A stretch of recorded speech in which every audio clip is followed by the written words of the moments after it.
Emily Carter had spent the past few weeks in a state of quiet dread. Her parents, ambitious and practical in their way, had arranged a marriage for her to Jonathan Marlowe, a wealthy rancher with a reputation as severe as the dry winds that swept through their town. They saw the match as advantageous, a way to secure Emily's future and maintain their social standing. Emily saw it as a prison, one she had no desire to enter. Yet, until the day of the wedding, she had convinced herself that there was no escape. The morning of her wedding dawned bright and unforgiving. The sunlight spilled through the lace curtains, casting intricate patterns on the wooden floor. Emily lay awake in her room, staring at the ceiling, her mind racing. She felt the weight of her wedding gown before she even put it on, the satin and lace pressing against her chest like a reminder of the obligations she did not consent to. Her hands shook as she adjusted her veil, the soft curls of her hair now perfectly arranged, though none of it mattered. The life she feared was closing in on her with every tick of the clock. Downstairs, the sounds of preparation buzzed around her. The rustle of silk, the faint clatter of silver, the murmured conversations of relatives and guests. Yet Emily felt removed from all of it, as though she were observing a scene from afar. Her stomach churned with anxiety, and her heart pounded in her ears. She had tried to be calm, to accept her fate, but the very thought of Jonathan Marlowe's piercing gaze and the cold, calculating way he treated those around him made her chest tighten with panic. When she arrived at the church, everything seemed surreal. The townspeople lined the aisle, their faces a mixture of expectation, curiosity, and in some cases, quiet disapproval. Emily's eyes swept over the congregation, and she realized she didn't know anyone here. None of them truly knew her heart, her fears, her longing for freedom. The minister began the ceremony, his voice steady and comforting in its rhythm, yet every word felt like chains tightening around her wrists. When he spoke of vows, of commitment, of obedience, Emily's throat constricted. She could not do this. She could not give her life to a man she did not love, to a family who had never asked what she wanted, to a society that valued her as a commodity. Her resolve crystallized suddenly, almost violently. In an instant, she made a decision that would alter the course of her life. Emily bolted. The church doors slammed behind her, the sound echoing like a gunshot through the quiet town. Gasps and shouts rose behind her, but she didn't look back. Her gown snagged on a branch as she ran through the narrow path behind the church, tearing at the delicate lace, but she didn't care. Her bare feet, soaked and blistered from her discarded shoes, carried her forward, driven by desperation and sheer survival instinct. The wilderness was dense and unfamiliar. Emily stumbled through the underbrush, the shadows of trees stretching long and threatening across her path. Wolves howled in the distance, and the occasional rustle of leaves or snap of a twig made her jump.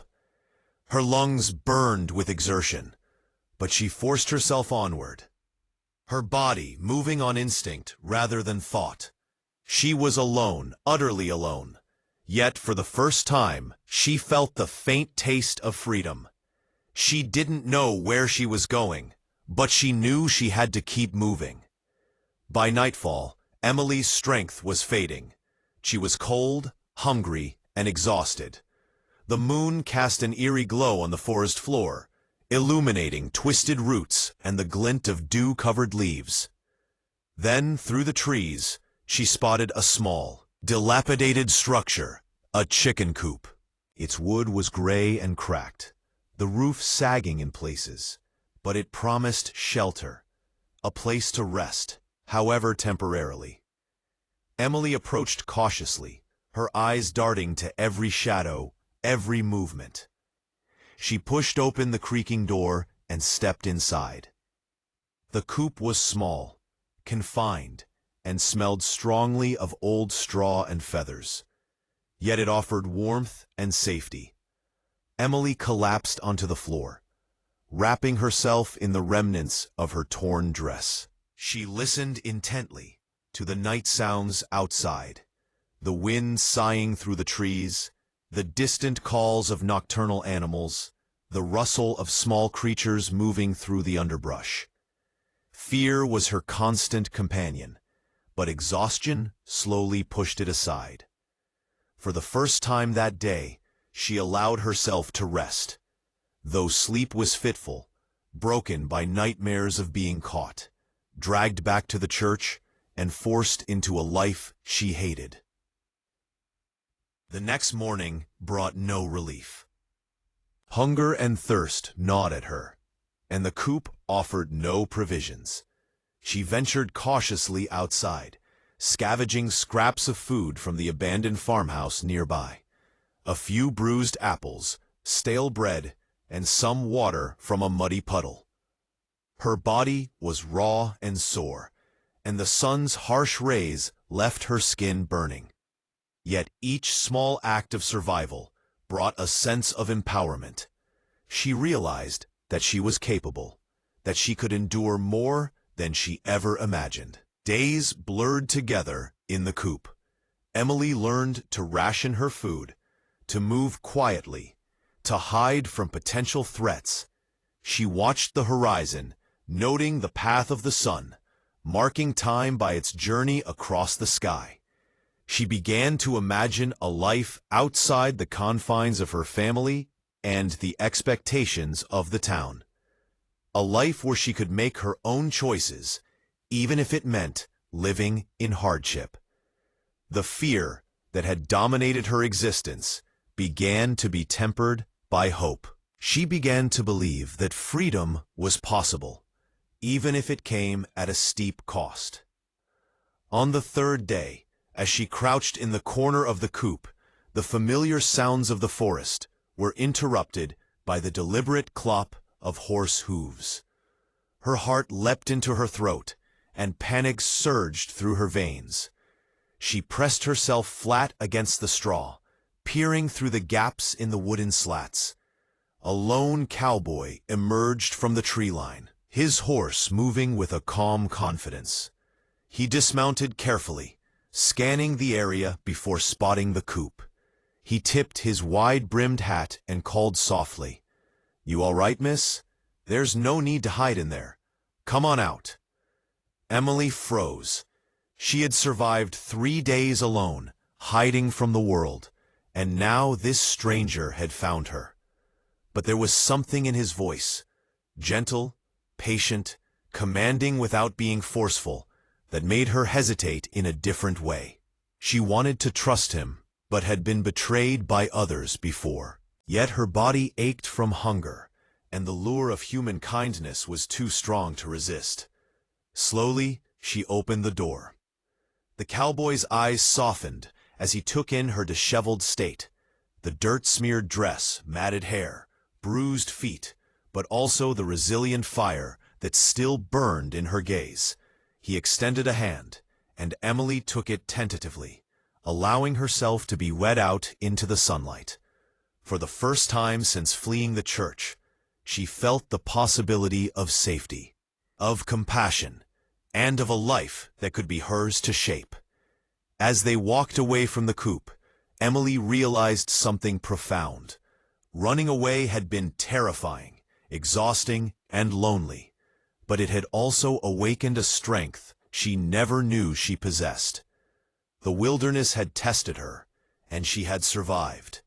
And now, with the quiet support of a stranger, who seemed to understand her without judgment, she could finally imagine a future, not dictated by fear, but by choice. The world was vast, unknown, and daunting, but it was also hers, waiting to be explored. Emily took a deep breath, the fresh air filling her lungs with a sense of renewal. She looked up at the cowboy, who simply nodded, allowing her to find her footing in this new reality. For the first time in her life, she felt the exhilarating mixture of freedom, fear, and hope. She didn't yet know where her journey would lead, but she was ready to find out. And as the cowboy led her toward the path beyond the forest, Emily Carter, runaway bride, felt the first stirrings of courage, independence, and perhaps even the faint whisper of love. Emily Carter had spent 3 days in isolation, clinging to the tiny, splintered corners of the abandoned chicken coop, as though the walls themselves could protect her from the world she had fled. The sun had risen and set, each day blending into the next, as she rationed scraps of food, hid from unseen predators, and confronted the raw terror that had been her constant companion. She had learned the rhythm of survival, the way the wind whispered through the trees, how the forest shadows shifted with the passing hours, and how every small sound might signal either danger or relief. And then came the sound of the horse's hooves. At first, Emily thought she was imagining it. Her body tensed, the muscles coiled like springs. She pressed herself flat against the straw, her fingers gripping the floorboards as though she could meld with them and become invisible. Her mind raced through possibilities. Was it her pursuer, Jonathan Marlowe, come to drag her back? Or worse, some band of rough men who preyed on strays in the wilderness. She stayed completely still, willing the sound to vanish, willing the universe to forget her. But the hooves didn't fade. They approached steadily, deliberately, each thud a heartbeat she could feel in her chest. Emily peeked through the gaps in the wooden slats of the coop, squinting at the figure slowly coming into view. He was a man, tall and broad-shouldered, wearing a worn leather duster, a wide-brimmed hat shading his face, and boots that had clearly seen long miles on rough terrain. His horse was calm, obedient, following his movements with a quiet intelligence that suggested a bond forged through hours on the trail. The man paused a few feet from the coop and spoke, his voice calm and steady. "You all right, miss? There's no need to hide in there. Come on out." Emily's heart slammed in her chest, a mixture of hope and terror battling for dominance.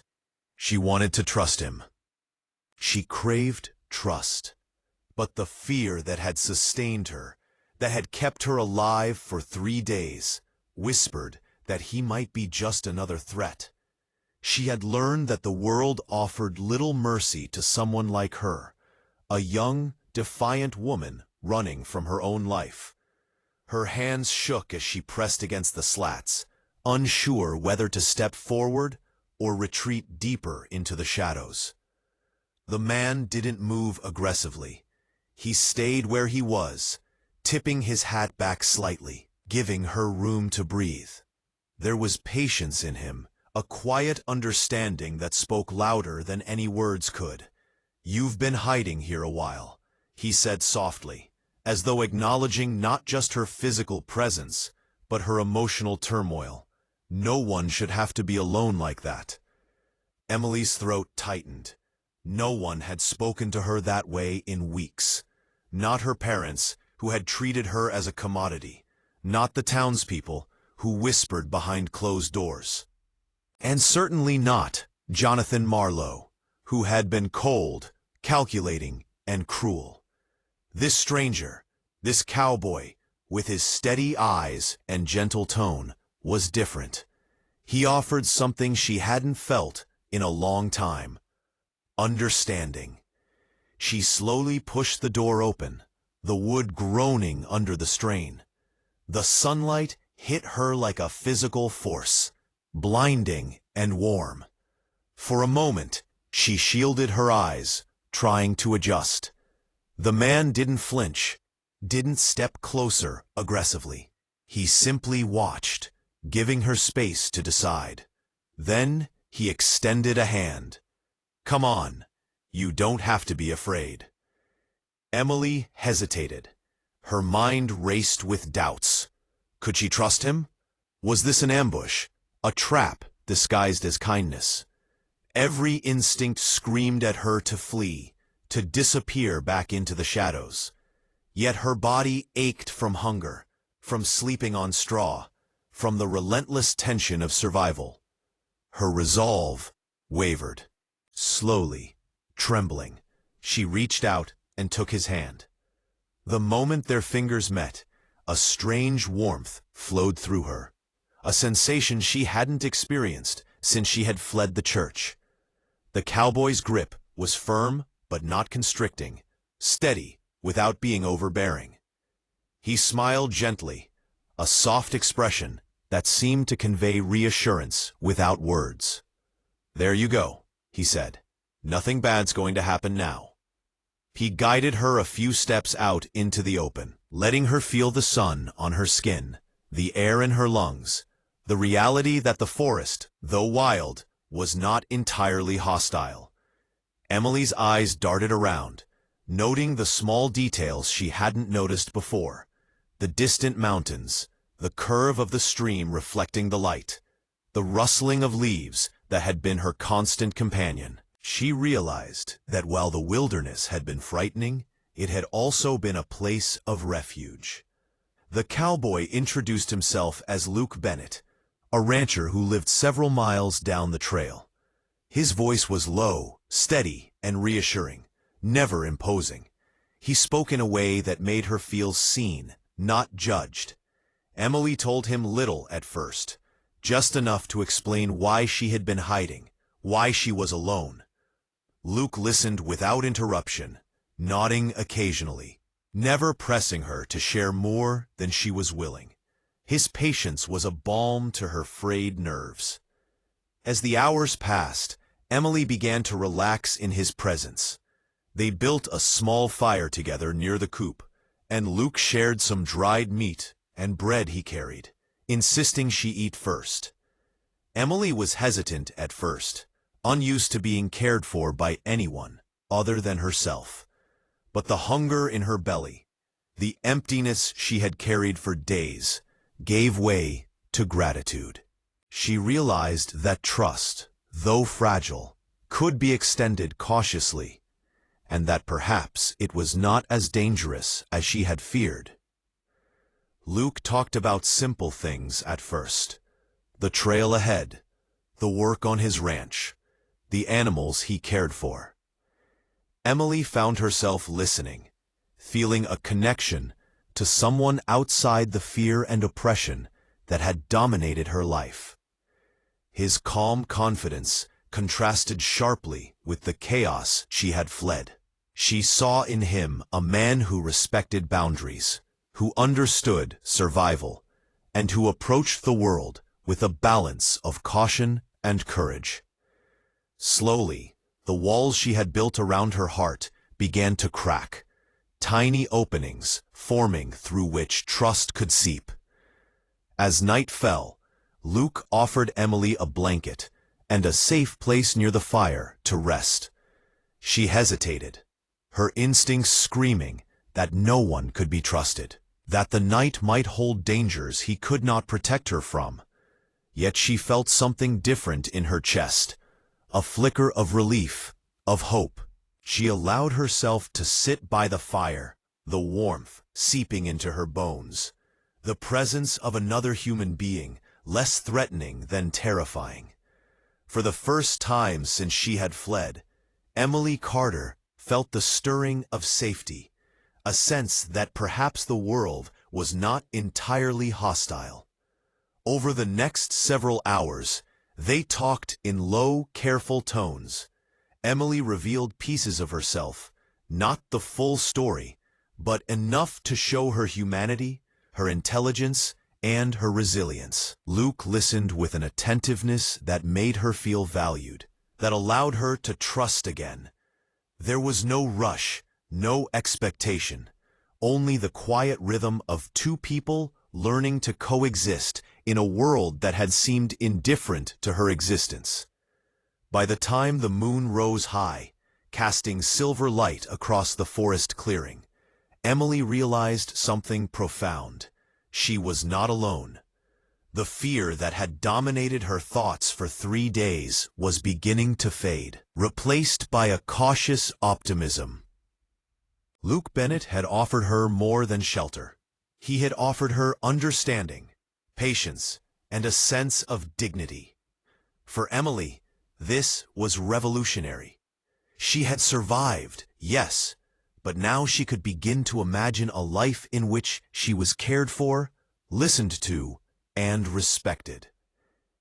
And as she drifted into a fitful sleep near the fire, Emily allowed herself to hope, not for love yet, not for certainty, but for trust. For the first time in her life, she believed that someone could see her, truly see her, without trying to control or possess her.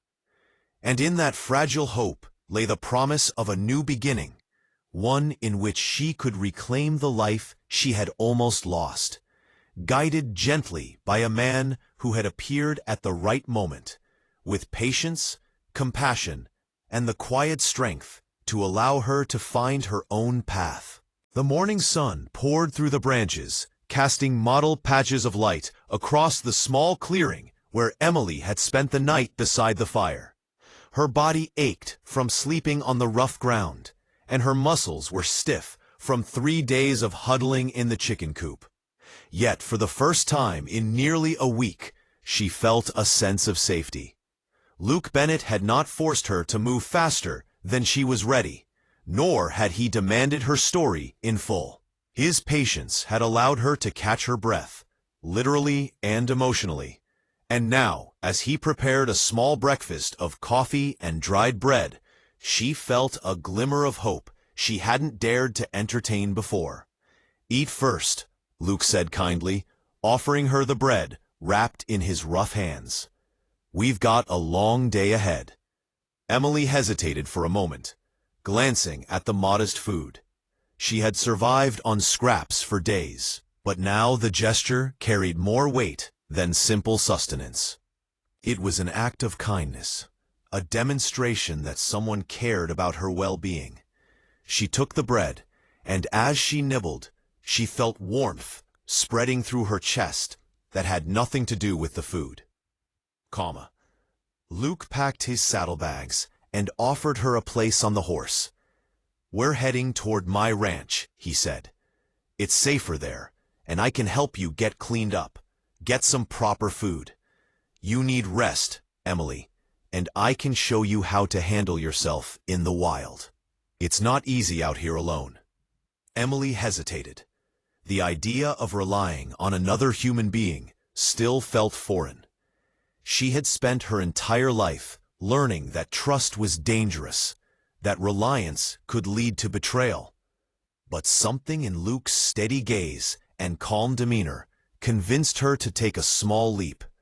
She climbed onto the horse behind him, the initial uncertainty in her movements giving way to a tentative rhythm as the animal adjusted to the weight. Luke guided the horse with ease, moving through the uneven forest path with practiced skill. As they traveled, Luke began teaching her simple but crucial survival techniques. "See that stream?" he asked, pointing to a narrow ribbon of water cutting through the forest. "Always follow the water if you're lost. It'll eventually lead to people, or at least somewhere you can find shelter. And don't drink straight from the river unless you've filtered it. You can make a simple filter with cloth and some gravel if you have to." Emily listened intently, absorbing each word. These were things she had never considered in her sheltered upbringing. Her parents had provided food and security, never expecting her to navigate a wilderness on her own. Now, with each instruction, she realized how unprepared she had been and how much she could learn. Luke's patient teaching made the information accessible, and for the first time, Emily felt that she could be capable, resourceful, and strong. They stopped occasionally, allowing Emily to walk alongside the horse, which gave her legs a rest and allowed her to stretch her stiff muscles. Luke showed her how to identify edible plants, how to read tracks in the dirt, and even basic ways to signal for help if necessary. Each lesson was small, practical, and empowering. Emily felt a growing sense of competence that bolstered her confidence, replacing some of the fear and helplessness that had defined the previous days. But the journey was not just about survival. Along the way, Luke shared glimpses of his own life, the ranch he managed, the struggles of living on the frontier, the moments of quiet solitude that he cherished. Emily began to see him as more than just a protector. He was a man shaped by experience, with wisdom and patience that came from years of facing challenges head-on. She admired his calm demeanor, his ability to assess danger without panic, and his quiet humor, which occasionally surfaced in small jokes or teasing remarks about her initial hesitance. Slowly, Emily began to open up, revealing pieces of her past. She spoke of her parents' insistence on the marriage, the pressure she had endured to conform, and the fear that had driven her to flee. Luke listened without interruption, nodding and offering brief reassurances, never forcing her to share more than she wished. His presence became a safe space, a contrast to the judgment and expectation that had dominated her life for years. For Emily, this was revolutionary. She realized that she could exist alongside another person without losing herself, without being coerced or controlled. By the second day of their journey, Emily's skills and confidence had grown. She learned to help with the horse, carry some supplies, and even manage small tasks independently. Luke praised her efforts, but not in a condescending way. Instead, he acknowledged her growing competence, reinforcing the idea that she was capable and resilient. Emily felt pride she had never known before, a quiet satisfaction that came not from pleasing others, but from mastering her circumstances and making small, meaningful contributions to their journey. As they traveled deeper into the wilderness, the nights brought a mixture of challenges and bonding moments. Luke showed her how to build a proper fire, how to set up a makeshift shelter, and how to stay warm even when the temperatures dropped unexpectedly. They shared stories by the firelight, their voices low and intimate, filling the night with the rhythm of companionship. Emily found herself laughing at Luke's anecdotes, marveling at his ability to find humor even in difficult circumstances.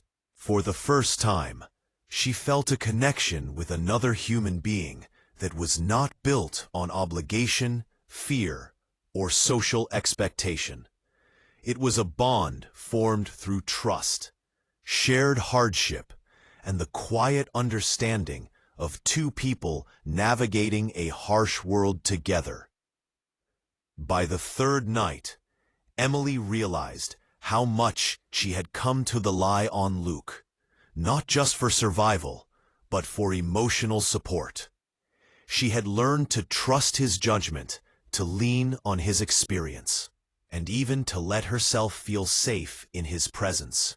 The fear that had driven her to flee was still there in small doses, a whisper reminding her of the dangers of the world, but it no longer dominated her thoughts. Instead, hope and cautious optimism began to flourish. She understood that survival was not just about food, water, and shelter. It was also about trust, companionship, and the courage to allow someone else to help you. Through the journey, Emily discovered her own inner strength. She realized that running away had not been a sign of weakness, but a declaration of autonomy. She had taken control of her life when no one else would, and now, with Luke's guidance, She was learning to harness that strength to navigate the world. Each day, each lesson, each shared moment strengthened her confidence and reshaped her sense of self. By the time they reached a small clearing that marked the outskirts of Luke's ranch, Emily felt transformed. The wilderness had been harsh, unforgiving, and challenging, yet it had revealed her resilience. Luke had been patient, kind, and steady, guiding her without diminishing her agency. Emily realized that trust was not about surrendering one's autonomy. It was about recognizing when someone could share the burden and allow you to grow stronger in the process. As they dismounted and approached the ranch, Emily took a deep breath of the clean, open air. The journey had been long, exhausting, and at times terrifying, but it had been transformative. She looked at Luke, who gave her a quiet nod, and felt gratitude that went beyond simple words. She had survived, learned, and grown, and she had done it alongside someone who respected her, encouraged her, and allowed her to reclaim her strength. Emily Carter, once a frightened runaway hiding in a chicken coop, now stood on the edge of a new life. She was no longer defined by fear, societal expectation, or coercion. She had begun to understand trust, compassion, and companionship. And though the road ahead remained uncertain, she felt ready to face it, knowing that she had the courage, skills, and support to navigate whatever came next. The ranch came into view as a clearing emerged from the dense trees. The sight of it struck Emily with a mixture of awe and relief. Sturdy wooden fences enclosed grazing horses, and the outline of a modest house rose in the distance, smoke curling lazily from its chimney. The ranch was alive in a way the abandoned chicken coop never had been. There was warmth, routine, and the subtle hum of life thriving under care and attention. Emily dismounted from the horse, her legs stiff from the long journey. The weight of exhaustion bore down on her. But there was something different now, less fear, more cautious anticipation. Luke guided her toward the house, speaking softly about what awaited them inside. "You're safe now," he said simply. "No one is going to hurt you here. You can rest, eat, and get cleaned up. Take your time." Stepping into the house was like stepping into a new world. The interior was simple but comfortable, with a wooden floor polished by years of use, shelves lined with tools and books, and a hearth that glowed warmly even as the evening air grew cool. Emily's senses were overwhelmed by the aroma of coffee and baked bread, the gentle flicker of firelight, and the feeling of solid ground beneath her tired feet. For the first time in days, she didn't feel the constant prickling fear of being discovered or trapped. Luke offered her a wash basin and a clean cloth, and Emily allowed herself to be guided through the process of cleaning away the dirt and grime of her journey. Water splashed over her hands, her face, her arms, and with each motion, she felt a layer of her previous fear and despair wash away as well. Luke worked nearby, giving her space while ensuring she had everything she needed. The simplicity of the act, a basin of warm water, clean cloth, and soft-spoken instructions, felt like a miracle to Emily, who had not experienced such unpressured care in her life. As Emily tended to herself, Luke moved quietly about the house, preparing a simple meal of stew, bread, and coffee. He offered her the first serving, and she hesitated, feeling undeserving of such kindness. Luke's gentle reassurance melted away her hesitation. "You've been through a lot. Eat. You need your strength." She obeyed, the taste of the warm, nourishing food filling more than her stomach. It seemed to fill her soul. The following days passed in a quiet, almost sacred rhythm. Emily began helping with the chores around the ranch. Luke taught her to care for the horses, to mend fences, and to understand the routines that kept the ranch running smoothly. At first, she was clumsy and unsure, but Luke's patience was endless. He never criticized harshly. Instead, he corrected gently and praised her successes.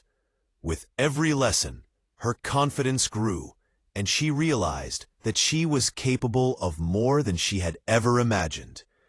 Evenings were spent near the hearth, sharing stories and laughter. Emily told Luke of her childhood, the pressures she had faced, and the fear that had driven her to flee. Luke listened with the same quiet attentiveness he had shown in the forest, never pushing, never judging. His presence was steady and grounding, offering her a safe space to express herself freely. For the first time, Emily experienced the profound relief of being truly seen and accepted, without expectation or control. But healing was not only physical or practical, it was also emotional. Emily began to confront the memories of her forced wedding and the anxiety that had haunted her for years. She spoke of Jonathan Marlowe, of the cold, relentless pressure of her parents, and of the fear that had driven her into the wilderness. Luke's responses were measured and compassionate, acknowledging her pain while gently reinforcing her resilience. "You made it this far," he said one evening, as they watched the sunset from the porch. "You survived, Emily. That says more about you than anyone else ever could." Their bond deepened in these quiet moments. Trust, once fragile, began to solidify into mutual respect and companionship. Emily noticed the way Luke worked with the animals, the patience in his movements, the quiet kindness he extended to all living things. She began to mirror some of these qualities, learning not just to survive, but to nurture and care, to exist in harmony with her surroundings. The ranch became a space of restoration, a place where she could slowly reclaim the parts of herself that fear and oppression had buried.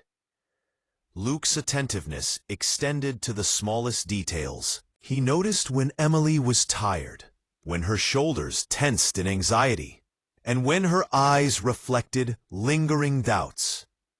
Without forcing her, he created routines and structures that allowed her to feel safe and empowered. Emily, in turn, began to rely on him, not as a crutch, but as a partner in rebuilding her life.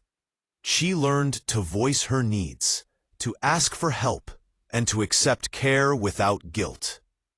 It was a subtle but profound shift, and it transformed her understanding of trust and companionship. One afternoon, Emily wandered to the edge of the ranch, where a small stream ran through the property. Luke followed, not to lead her, but simply to be present. They sat together on a fallen log, watching the sunlight dance across the water.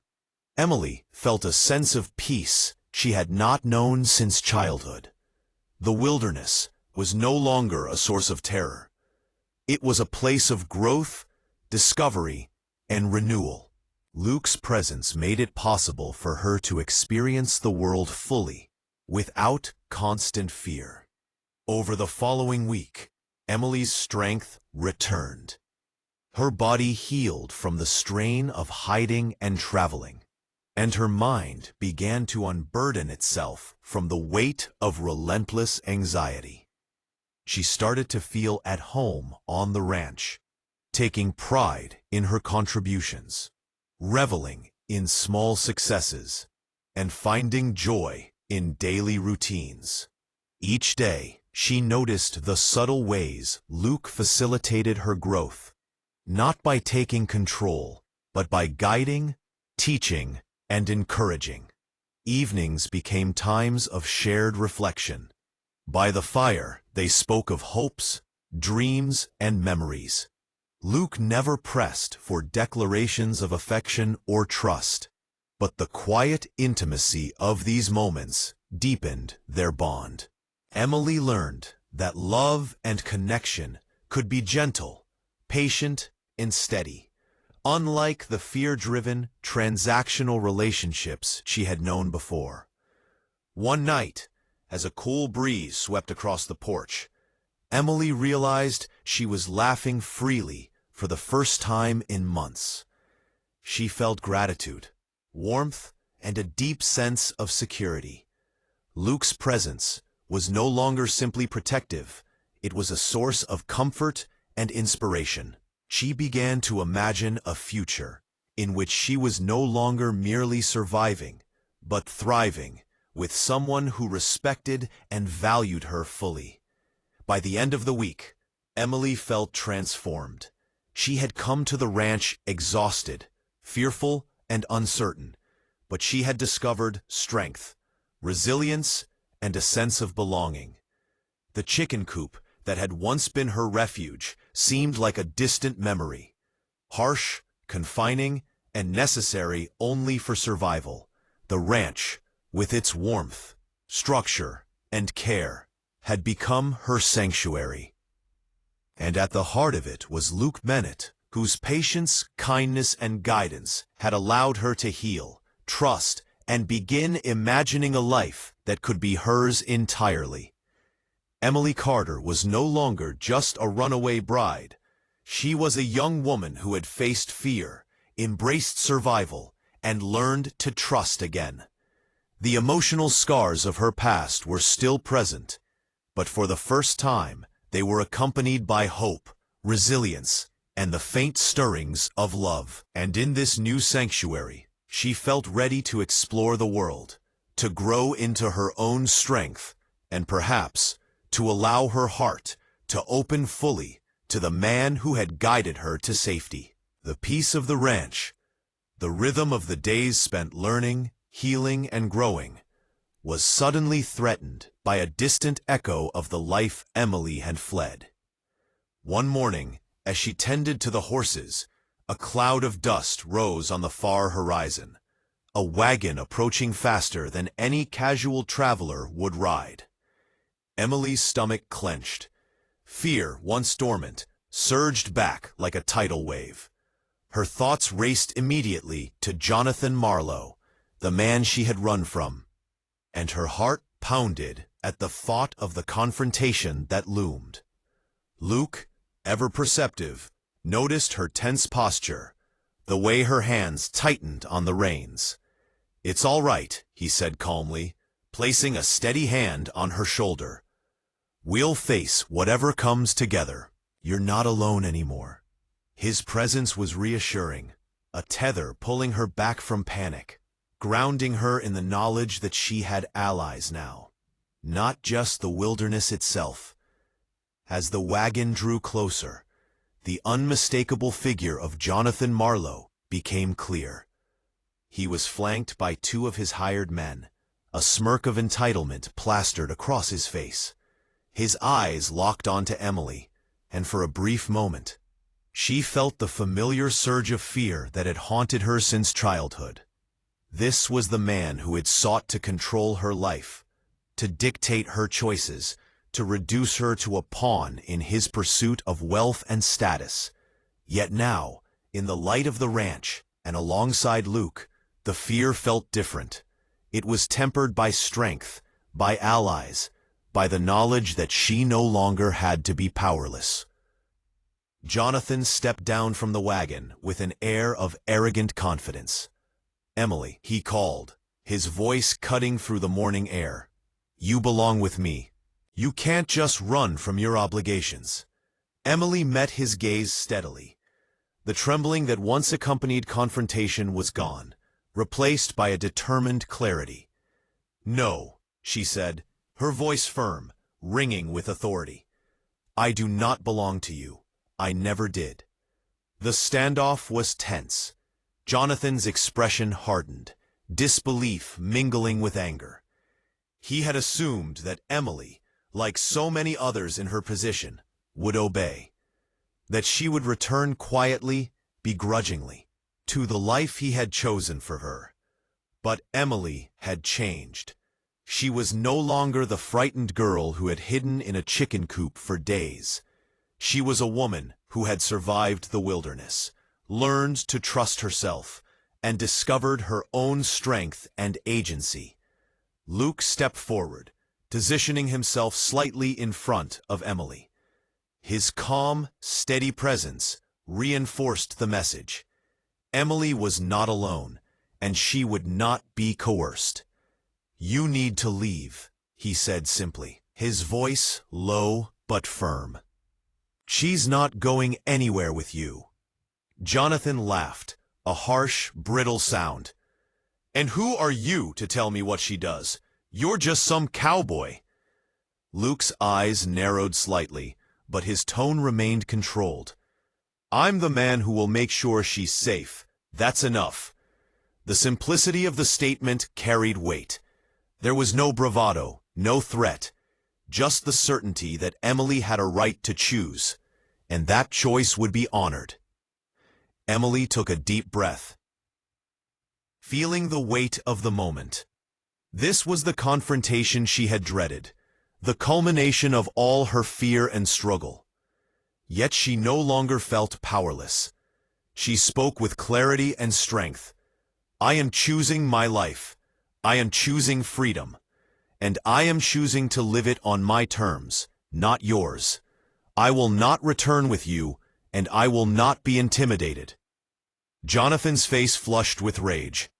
He attempted to step closer, his men flanking him, but Luke moved subtly, positioning himself protectively. The standoff was brief.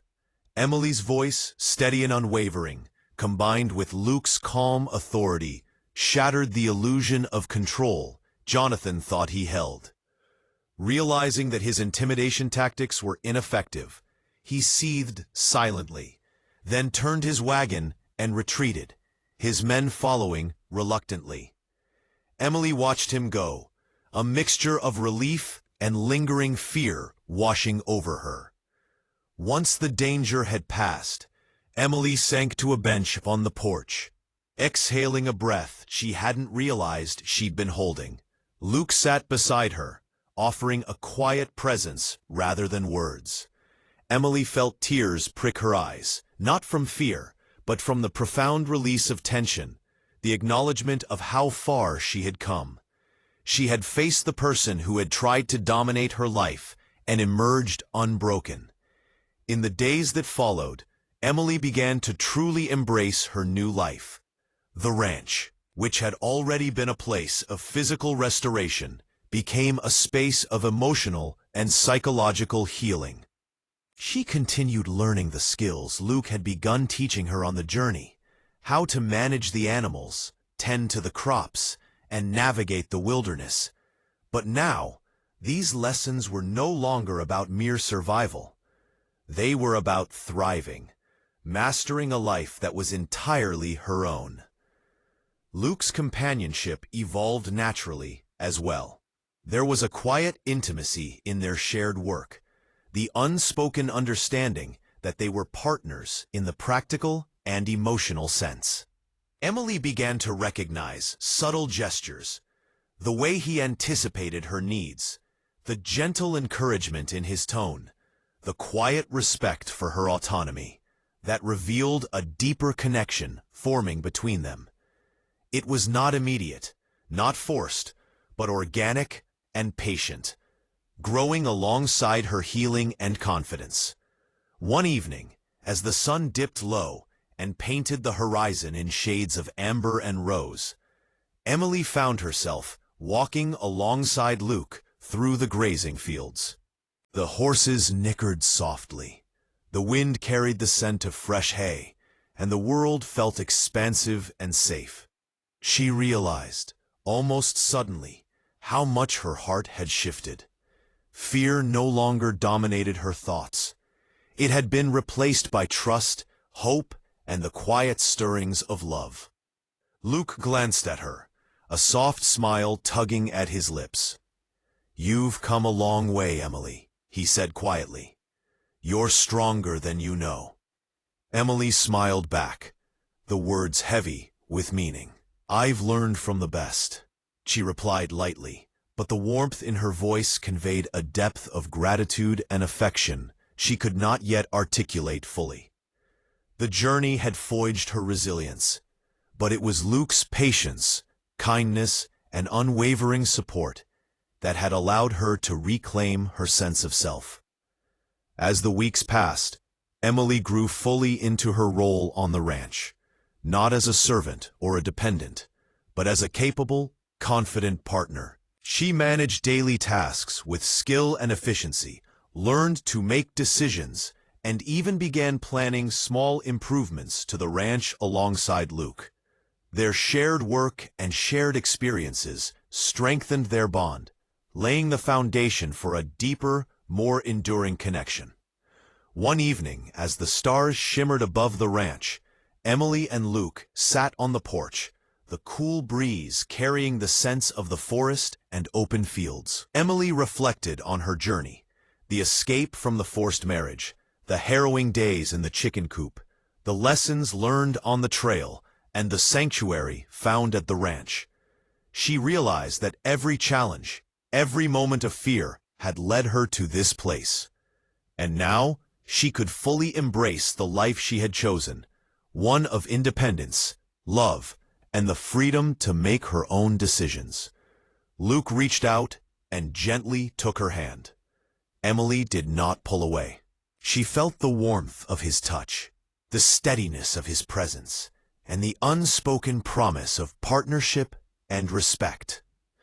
In that moment, she understood the depth of their connection. Trust had blossomed into companionship, companionship into respect, and respect into the first stirrings of love. Emily Carter, once a frightened girl hiding in a chicken coop, now stood firmly in her own life. She had faced the threats of the past, reclaimed her agency, and discovered a love built on patience, trust, and mutual respect. The wilderness had tested her, the journey had taught her, and Luke Bennett had shown her the power of kindness, guidance, and partnership. As they sat together under the night sky, Emily felt a profound sense of peace. The fear that had once defined her life had been replaced by hope, courage, and love. She had chosen freedom, she had chosen herself, and she had chosen a life that was truly her own. And with Luke by her side, Emily knew that she could face whatever challenges the future held, not as a runaway, but as a woman who had reclaimed her life and discovered the beauty of trust, companionship, and love.